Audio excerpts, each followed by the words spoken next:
തങ്ങളുടെ ഒരു മാസത്തെ ഭിന്നശേഷി പെൻഷൻ മുഖ്യമന്ത്രിയുടെ ദുരിതാശ്വാസ നിധിയിലേക്ക് സംഭാവന നൽകി 2 കൊച്ചുമിടുക്കർ. കൊടിയത്തൂർ PTM ഹയർ സെക്കൻഡറി സ്കൂളിലെ 9ാം തരം വിദ്യാർത്ഥികളായ അഭിനന്ദും അഭിനവുമാണ് മാതൃകാ പ്രവർത്തനം നടത്തിയത്.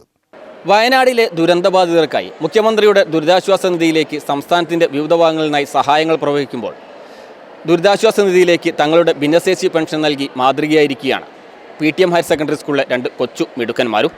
അഭിനവും അഭിനന്ദുമാണ് മാതൃകാപരമായ പ്രവർത്തനം നടത്തി നാടിനും സ്കൂളിനും അഭിമാനമായി മാറിയത്.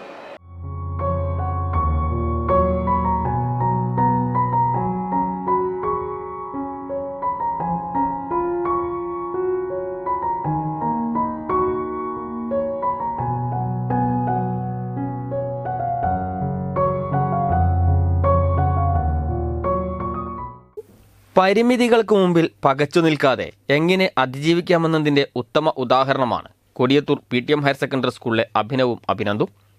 തങ്ങൾക്ക് ലഭിച്ചുകൊണ്ടിരിക്കുന്ന ഭിന്നശേഷി പെൻഷൻ്റെ ഒരു മാസത്തെ തുകയാണിവർ വയനാടിന് കൈത്താങ്ങാവാൻ മുഖ്യമന്ത്രിയുടെ ദുരിതാശ്വാസ നിധിയിലേക്ക് കൈമാറിയത്.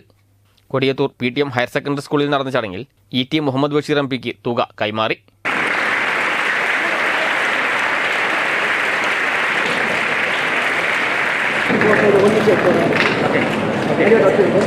ടിവിയിലും പത്രമാധ്യമങ്ങളിലുമെല്ലാം വയനാട് ദുരന്തത്തെക്കുറിച്ച് അറിഞ്ഞപ്പോൾ തങ്ങൾക്കും എന്തെങ്കിലും ചെയ്യണമെന്ന ചിന്ത ഉണ്ടാവുകയായിരുന്നു എന്നും വീട്ടുകാരോട് കാര്യങ്ങൾ പറഞ്ഞപ്പോൾ വലിയ പിന്തുണയാണ് ലഭിച്ചതെന്നും വിദ്യാർത്ഥികൾ പറഞ്ഞു. ഞങ്ങൾ വയനാട്ടിൽ ഇങ്ങനെ അപകടമൊക്കെ നടന്നപ്പോൾ ഇങ്ങനെ സങ്കടമായി. അപ്പോൾ ഞങ്ങൾ സർക്കാരിൻ്റെ ദുരിതാശ്വാസ നിധിയിലേക്ക് ഞങ്ങൾ ഒരു പൈസ കൊടുക്കാമെന്ന് വിചാരിച്ച് ഞങ്ങൾ പൈസ അങ്ങനെ കൈമാറാൻ വിചാരിച്ചു. അച്ഛൻ കൊടുത്തോളൂ പറഞ്ഞു. മറ്റു കുട്ടികൾക്കും ഇതൊരു പ്രചോദനമാവട്ടെ എന്ന് കരുതിയാണ് സ്കൂളിലെ ലൈബ്രറി കെട്ടിടോദ്ഘാടന ചടങ്ങ് നടന്ന ദിവസം തന്നെ തുക കൈമാറാൻ തിരഞ്ഞെടുക്കാൻ കാരണമെന്നും വിദ്യാർത്ഥികൾ പറഞ്ഞു. ഞങ്ങൾ ഇപ്പോൾ പരിപാടിക്ക് കൊടുത്ത് ഞങ്ങൾ കൊടുക്കണം കണ്ടിട്ട് ബാക്കിയുള്ള കുട്ടികളും പാടെ കൊടുക്കണം, അതിൻ്റെ ഒരു ഇതിലാണ് ഞങ്ങളിന്ന് കൊടുത്തത്. അഭിനവ് അഭിനന്ദ് എന്നീ വിദ്യാർത്ഥികളുടേത് സമാനതകളില്ലാത്ത മാതൃകയാണെന്ന് പ്രധാനാധ്യാപകൻ G. സുധീറും പറഞ്ഞു.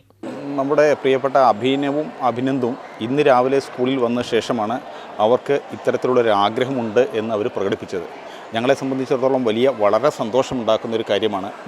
മാത്രവുമല്ല മറ്റുള്ള കുട്ടികൾക്കെല്ലാം ഇത് വലിയ ഒരു പ്രചോദനം നൽകും. നമ്മുടെ പ്രിയപ്പെട്ട മുഖ്യമന്ത്രിയുടെ ദുരിതാശ്വാസ നിധിയിലേക്ക് ഇത്തരത്തിലുള്ള സംഭാവന കൊടുക്കുക എന്ന് പറയുന്നത് വലിയൊരു പുണ്യം തന്നെയാണ്. നമ്മുടെ കുട്ടികൾക്ക് സ്വമേധയാ അത് തോന്നിയതിൽ വളരെയധികം അഭിമാനം തോന്നുന്നുണ്ട്. മാത്രവുമല്ല വളരെ കലാകാരന്മാരായിട്ടുള്ള 2 കുട്ടികൾ കൂടിയാണ് നമ്മുടെ ഈ കുട്ടികൾ എന്നുള്ളത് വളരെ സന്തോഷം നൽകുന്നത്. അഭിനവിൻ്റെയും അഭിനന്ദിൻ്റെയും ഈ മാതൃകാ പ്രവർത്തനം സ്കൂളിലെ മറ്റു കുട്ടികൾക്ക് കൂടി പ്രചോദനമാകുമെന്ന പ്രതീക്ഷയിലാണ് സ്കൂളിലെ അധ്യാപകരും. ക്യാമറമാൻ രാജേഷ് കാരമൂലയ്ക്കൊപ്പം C. ഫസൽ ബാബു, CTV പ്രാദേശിക വാർത്ത.